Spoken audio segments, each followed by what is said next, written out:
राष्ट्र सर्वप्रथम राष्ट्र सर्वप्रथम राष्ट्र सर्वप्रथम राष्ट्र सर्वप्रथम। राजधानी दिल्ली में कोरोना संकट के बीच आज भाजपा के दिल्ली प्रदेश अध्यक्ष आदेश गुप्ता ने एक प्रेस वार्ता कर ऑक्सीजन वितरण में अव्यवस्था को लेकर दिल्ली सरकार पर निशाना साधा है। इस प्रेस वार्ता में आदेश गुप्ता के साथ नेता प्रतिपक्ष रामवीर सिंह बिदूरी व पश्चिमी दिल्ली के सांसद परवेश वर्मा भी शामिल थे। दिल्ली के अंदर ऑक्सीजन क्राइसिस दिल्ली की जनता ने जो देखा है और उसके कारण से दिल्ली के अंदर त्राहिमाम हुआ है। भारत सरकार ने लगातार दिल्ली सरकार को पर्याप्त मात्रा में ऑक्सीजन उपलब्ध कराई, लेकिन दिल्ली सरकार की ओर से लगातार उसकी कमी के बारे में बातें की गई और जिस तरह दिल्ली सरकार के ओर से मिसमैनेजमेंट हुआ ऑक्सीजन वितरण में, वो बातें भी सबके सामने आई। लेकिन हैरानी तब हुई जब ये बातें भी सामने आ गई है कि दिल्ली सरकार के मंत्री और दिल्ली सरकार के विधायक, आम आदमी पार्टी के विधायक ऑक्सीजन की कालाबाजारी जमाखोरी करने में लगे हुए।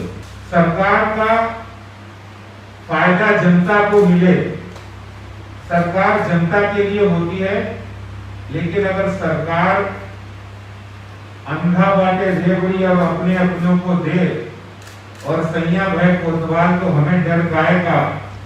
अगर इसका कोई सबसे बड़ा उदाहरण है तो दिल्ली में आम आदमी पार्टी की सरकार है।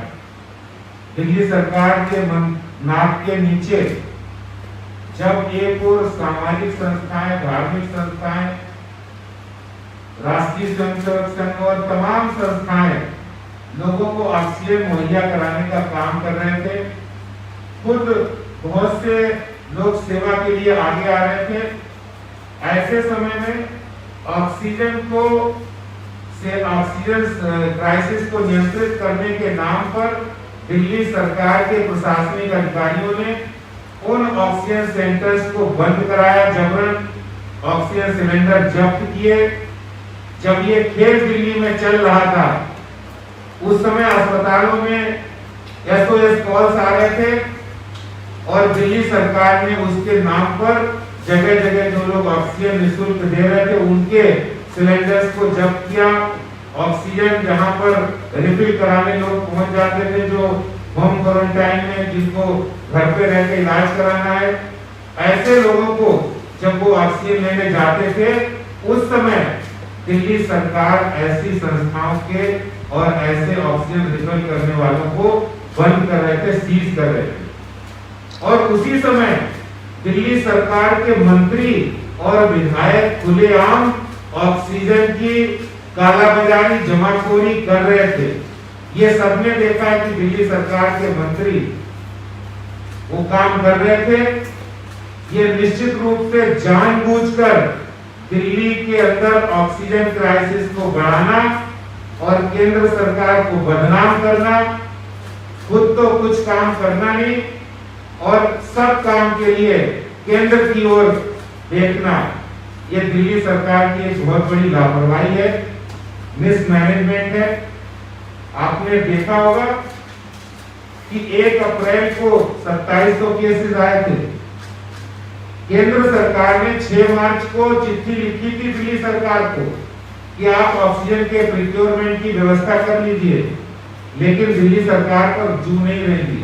केजरीवाल सरकार मस्त अपना बैठे रही और इन्होंने जब हॉस्पिटल से लोगों से दबाव आएगा तो जाकर इन्होंने 18 अप्रैल को क्रायोजेनिक टैंकर के टेंडर के लिए, क्रायोजेनिक टैंकर लेने के लिए लोगों की वेंडर्स की खोजबीन शुरू की। ये ऑन द रिकॉर्ड है। आप देखिए ऑक्सीजन मैनेजमेंट को बिगाड़ना दिल्ली सरकार ने किस तरह से किया है। जो काम इन्हें मार्च के महीने में करना था, 28 अप्रैल को जाकर इन्होंने पब्लिक सिटीजन फैसिलिटेशन यानी जो नागरिक सुविधाएं देने की ऑक्सीजन के नाम पर उनका कोई सिस्टम बनाना था, वो जाकर 28 अप्रैल को बनाया। ये दिल्ली सरकार का एक बहुत बड़ा फेल्योर है और भारतीय जनता पार्टी ने पहले ही कहा है कि ये सिर्फ फेल्योर नहीं है, ये क्रिमिनल फेल्योर है।